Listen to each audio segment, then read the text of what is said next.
bow tie, shake, skunk, stress, wacky, weed, blaze, the boot, dime bag, Scooby Doo, Bob, bogey, backyard boogie. Woo! Yeah. It's the Cool Nerd Weed Show. That's Chaz. And that's Sasha. And you can find us live on Mondays on Adobe Radio at 11 p.m. Eastern. And you can enjoy us at any time. We're very good to consume at any time of day, I should say. It doesn't have to be 420. It doesn't have to be a special time. You don't have to designate it. We are evergreen in so many ways.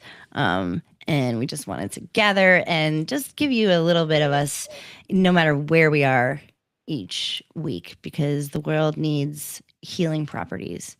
And we've said it before, weed's going to save the world. Yeah, in these trying times, cannabis is the only thing that could possibly ease your mind in all of this strife that's happening around the world. Yeah. It is something that I feel like everybody, no matter, and there are still so much reefer madnesses and so much stigmas, and also people just know if they like it or they don't. It's okay if you don't like weed. That's cool. You're not in the wrong place. We love you. You're safe here. If you are kind of curious, that's cool too. We will bud tend you. We will take care of you. We're not trying to get you blasted or anything, even though that is what we do personally. But we're really, our aim here is to make cannabis accessible for all who want it. And that's always been the aim for weed. And, working in the industry really gives you insight on how really great the community could be. We have forces of evil that are outside causing chaos, and weed is the same unifier. It's used for medicine in so many ways, even if you don't even realize that's what you're using it for. You are. So we celebrate weed, and we are nerds for weed. And we just like to get together and and also, like, the craziest stuff is going on too. We will have a lot to say on the hemp ban and on Congress and on everything. We sure will in the upcoming weeks. Because we do have opinions. Strong opinions. So, are you going to smoke, or am I just going to be like a friggin'? No. I'm ready. Okay. I'm going. I have my Your device, my Puffco, and I have my little hot knife, and I'm ready. Okay. I'm ready to do the thing. But you have a new device. I do. Can you see it? I can't see it. Move back towards your face. There we go. Well, not in front of it, but I can't see myself. I don't know what it looks like. Everybody wants to see that beautiful face. Well, this is also beautiful. Let's do a side by side. There you go. Okay. That's me. Yes, freaking stupid background bullshit. But yeah, I just got this. I don't know. I'm a sucker for marketing, and it's been coming across my my page quite a bit. My FYP, I guess, and also I'm gonna turn my background on and off. It's been on my Instagram, targeted ads, and I'm such a sucker. They see me coming. I mean, I'm a consumer. What do you want from me? And this is stimulating the economy. Yeah, alone just by buying journals and fucking pot gear. But you don't like pot, but I like to say pot. So this one in particular, I've seen a couple Gravity Bongs come across my page. They're like designer. This is heavy glass. So I don't smoke out of glass ever. And I don't know why I got the inkling to, but I was just like, I do get on like little kicks where I'm like, maybe smoking, bodying 3 joints, per day is probably not the best for combustion for the lungs. Whatevs. I just get on little kicks, and I like to have fun smoking devices. We're nerds, so we like to get the nerdy things. And I found this one. This one is NWTN Newton Home. It was just one of the ones that came across my desk. And, Gravity Bongs is like That's like college. I actually forgot, and I still feel like I forget how to use one. It's science. The first time I ever used one, definitely the 2 liter bottles, right? Or two. Yeah, How do you it's make one? the bucket and the 2 liter bottles, or 2 2 liter bottles. Yes. One, you need a reservoir for the water, and Right. then Right. Like number this. 2 is the top part, is the bowl that it's Yes. like it creates a suction. This. Yeah, it creates a sort of vortex of smoke. And even as I talk to you right now, I feel like I don't remember. Okay, so I should light it first. Okay, there's water in it, right? Yes. And I did this Okay. yesterday. I was beyond blasted. And it's the Cool Nerd Week. That's what we got to do. So just expect there to be coughing. I'll try to do it myself, but you'll have to vamp for me. Okay, so, and I did it. I had to like look up instructions like a freaking stoner. Yeah. Dope. Light So it the on first top. thing, you're gonna put you packed your bowl right on top. Yes. Okay, first things first, and then you're gonna light it, Yes. and then pull the bowl piece up. The bowl piece. The whole bowl piece, or just the whole Got you. the Okay, whole got you. apparatus. Slowly. Slowly, and it should be. And it should be lighting. It is lighting as I go. It's like creating a vortex. cherry vortex of smoke. I don't know if I could. Oh fuck! Boop. Let's try and pick it up. I'm not gonna do it. There's plenty of smoke. Don't worry. Okay. I'm gonna do it. Okay, so you pull it up. I'm gonna die. Create the Pull smoke, it up. and then, It's all the way up. I took the bowl out. and then right? you put your lips on, Oh god. and oh yeah, and that's force it down. You disappeared in a very suspect manner. Oh no! Don't give that. This is not OnlyFans. And did you get a hit, Sasha? I did. There's a lot of smoke in the studio.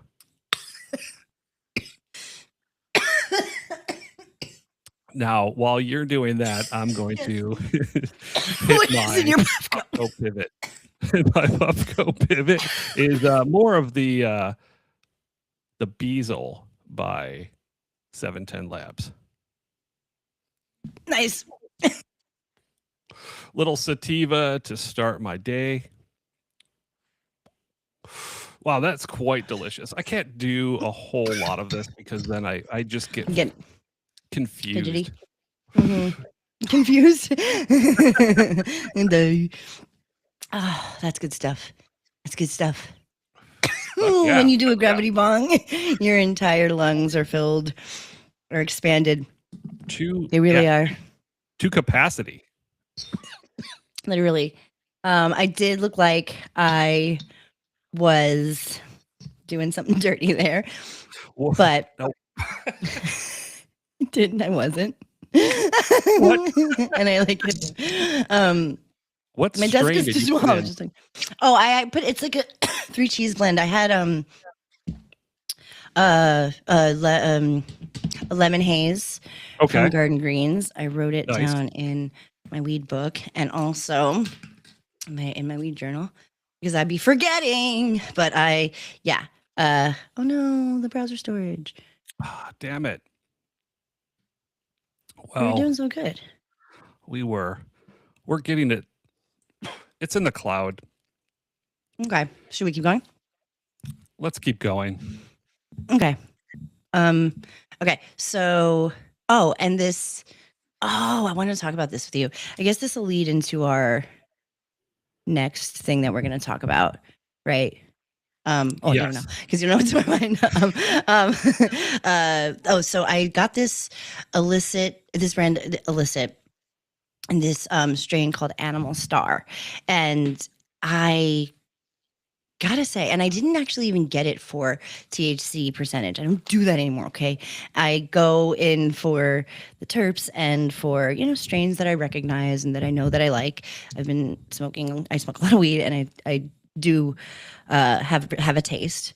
So I thought this would be good, but it was like 36% THC or something, and I just feel like it smacked me, but it was too much in my body. I don't know even that I would call it an indica because I did feel kind of a little like I wanted to move, but it did make me feel heavy. So it wasn't that euphoric feeling that you usually get. Okay. Which so I wouldn't like say it was bad. It did its job. I need to water it down, which is not, I'm no sissy when it comes to percentages.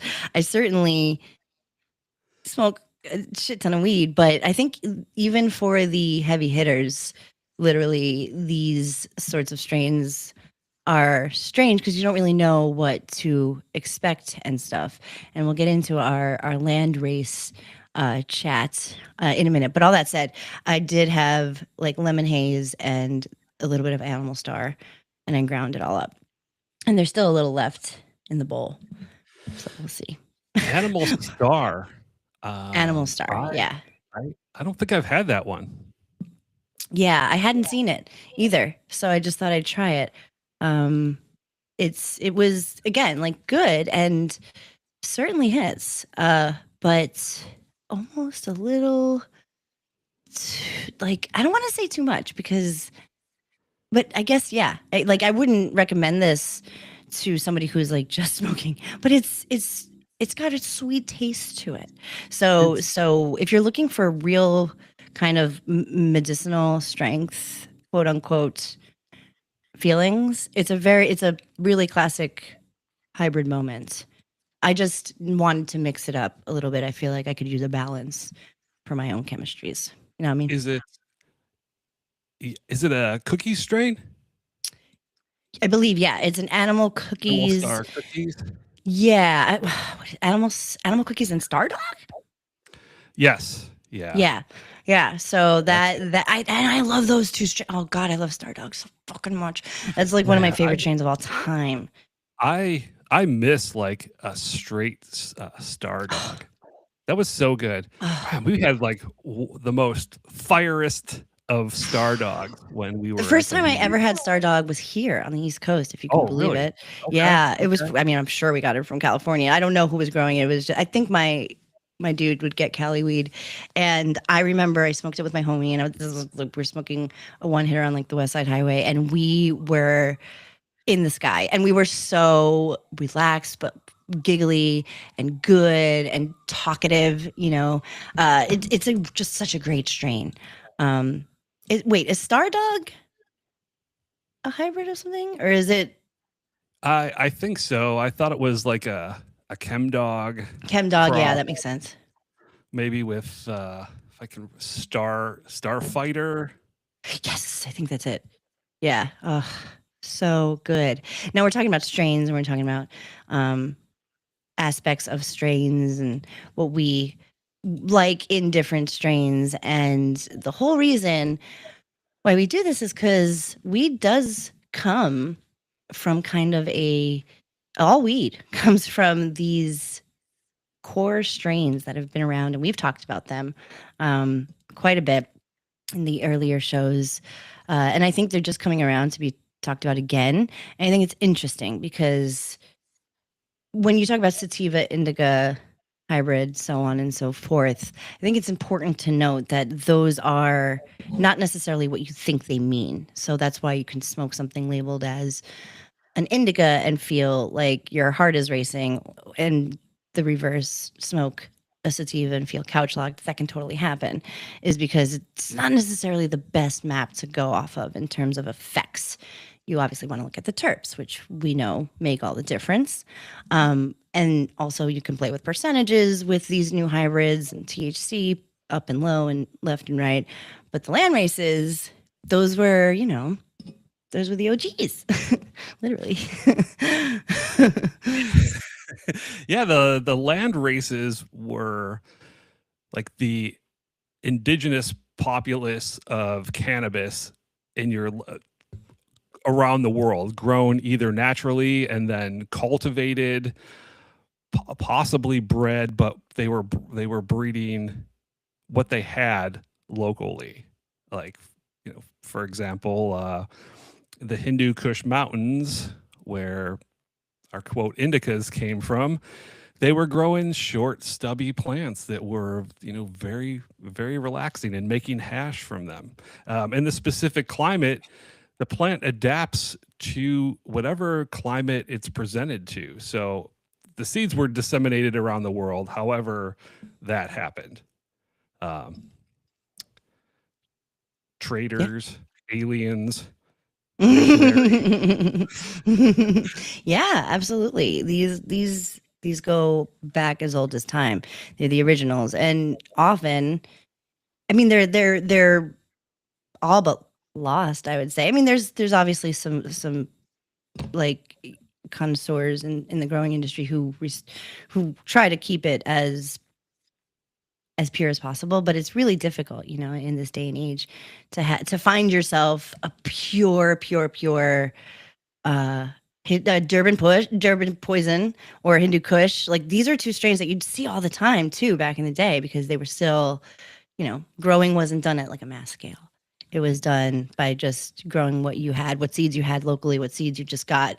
And I'm talking back in the day, and I'm talking not so long ago, is you would see these strains that I do believe would probably test as mostly true land races, like like Lamb's Breath. You'd see all the Acapulco Gold, like all these are land races, right? The Hindu Kush we would see in the early medical days, all of these strains, they were the Acapulco Gold, being so close to Mexico here in California, is one of the strains you'd see back in the day, probably stomped into bricks and brought over.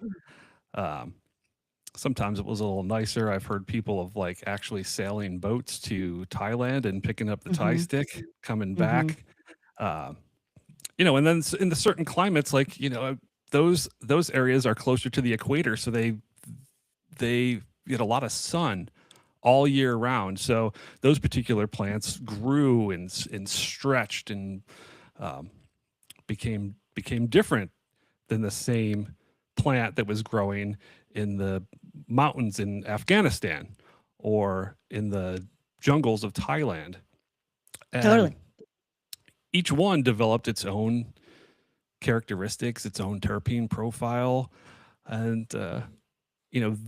when I think it was in the 60s, 70s, people started traveling and going to these places and picking up the seeds and bringing them back somehow. And then these seeds and strains became the base for our modern cannabis. Yep. We are lucky to have them. We know how we consume cannabis, how it makes us feel. It all stems back to these land races, and they were what they were in terms of percentages and in terms of how they made you feel. And I would say these would be considered true, like a lot of the true sativas and true indicas, right? Kind of, yeah, because of the way they were grown. And it just so happens that the way they were grown produces these effects. So they likely did have the terps that make you feel the way that these would make you feel. So if you came in and said, "Oh, I had Hindu Kush, it's a sativa, it made me so uplifted and creative," or I have anxiety and I want to try Hindu Kush,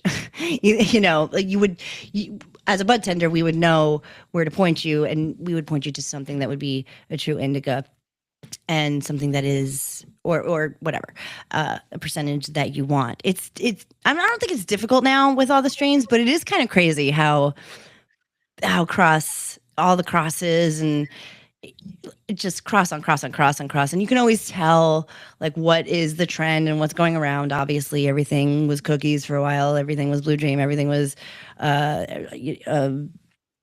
Skittles OG. and runs. Yeah, OG. Yeah. And all that stuff, and you still see all that now, which is great because that's how you get like really great strains, dessert strains, and all that stuff is by doing science and breeding and doing fun plant stuff. So I love it. It's just interesting to me that it is pretty hard to find things that you would call true sativas, true indicas, and now the percentages are just so high. And I know I sound like old man yells at sky, but I don't, because I love a good weed that smacks you up. But I do feel like knowing what you're looking for is really important when you consume your weed, and sometimes knowing the history is pretty good too. If you see something called Hindu Kush at your local dispensary, safe to assume you'd be getting yourself a sativa or whatever it is. I don't know. I could have been saying the reverse things because I just smoked a big bowl of that very high THC in my gravity bong. But you know what I meant. You know what I meant. Yeah, yeah. I just kept on saying Hindu Kush, and then I would say all of them. There are some growers that are bringing back the land races. I'm starting to see them come through the shop, and there's like the lamb's bread. I'm seeing Acapulco Gold. I've seen Congolese Red. We're seeing some Afghani strains come through, and then the same. I've seen them mostly from up north, and then they are taking those genetics wherever they're getting them from and crossing them with modern genetics. So right, we're starting to see like an Afghani runts, which is very interesting. Yes. So you're like invigorating these modern strains with these old heirloom genetics. So it's like the same as like when you go to the farmer's market and you get an heirloom tomato. Those are like the original, like how tomatoes were meant to be before they were crossbred and commercialized, so that mass they would produced, yeah, all the same size, and they were stronger, so they could be transported.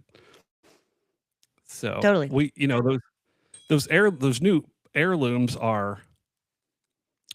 they're invigorating our modern genetics, and it's important because we don't want to lose those like the building blocks of what the cannabis industry has been built on. And we can by growing them and then breeding them with new things, we can unlock and take cannabis to the next level. Totally, because the medicinal properties of this, and also even just the recreational properties of these, are so valuable and pure. And then to kind of mix and match with the best of the best currently, I think is really an exciting time to be able to do that. So I love a grower who has respect for land races, and I love to see them out there too. I really, really do. And especially especially because like that's where we form how we feel about weed in the first place. We've all smoked a land race likely in our lives up until now. So losing that, it's not nostalgia or anything. It's actually the dignity and the purity of the plant and its properties. I think it's important to remember the land race strains, and if you can see one and try one, and you'll know what you're getting, and you'll be a part of it. You'll be a part of this ever-growing tapestry that is the cannabis industry and the world, and the cannabis world. So know your land races and talk to your local bud tender about a land race, because they will clearly talk your ear off about it. We love to talk about the original strains and how and where they came from, and all that stuff. It's a nerdy thing, but it's also a really good way to know what you're consuming. If you see these strains, you know what you're getting. It's not, so and not to disparage anything new that has a crazy name, and doesn't mean anything, and you don't know where the lineage is. Luckily, a lot of companies are now doing that. I think they're realizing that people who really smoke weed want to know what the crosses are. So you'll find them, but still, it's like, it's very changed, and not too bad though, because there's enough people in the industry who want to keep it real. what like some of our original episodes, we found the website Phylos, and they were actually doing like a genome project where they were cataloging all of these genetic tests that they had received, like thousands, and they mapped it out to where this actually came from. And there was like a section that was landrace genetics. Mhm. That was, it was very interesting. I don't know. They pivoted. Now they sell seeds. So I mean, yeah, that makes sense. But that was cool. We would look at that all the time, and we'd do like a lineage. We would do one a week where we would look at a strain, see where it came from, and the terps, and also like if it was partially a land race. And we were always like, "Whoa, cool!" Like the strain takes from a land race, and that's pretty cool. But that was a nerdy website, and I said that it's gone. But it was super fun to go on. It's super stoner nerd. When you're a stoner, you know. You sometimes you think on stuff, and that's what we like to do here at the Cool Nerd Bean Show. So thank you for listening to our yap about land races. We enjoy doing this with you. We do it every Monday at 11 p.m. Eastern, and we'll do it again and again and again. This is our 10-year anniversary that we've been doing the show, which, by the way, everybody on social media is posting their 2016. Oh, this is me in 2016. I was like, oh, let me just see what was happening, what I look like, whatever. And I'm sure we had some pictures together. I think my Lexi girl was there. I wanted to see. I have no pictures on my phone from 2016. I must have forgotten to back them up or something, because I have pictures all the way from 2013 on my phone. I was literally scrolling through, and it goes from the end of 2014 to the middle of 2017. And I was like, the fuck? Like, I have nothing. So who knows? Who knows if I even existed during the time period of 2016? There's no photo record. Mine did the same thing. It jumped from like 2005 or 6 to, there's like a huge gap. I don't know why. I mean, I guess it's just that we didn't back up our pictures or something. It's just weird that I'd be doing it and then I wouldn't do it one full year. It was very strange, and I have like thoughts about it, but there's no photo evidence that I existed, even though we started our show late that year. 10 years ago, we did. So we're celebrating every week with content from back then, random huffs and puffs that we can find, and going live as we do every Monday on Adobe, and also on the video streaming platforms as much as we can. We just want to be in your face this year because it's weed, and weed will, again, like we said at the top of this, will save the entire world, and we're going to be at the forefront of it, giving you the information that you need and that you want, or you may not need, but we think you do. So thank you for hanging. Do we do our sign off? Yeah. Do it. Yeah, do it. All right. Fuck ICE. Fuck Donald Trump. Don't panic. It's organic.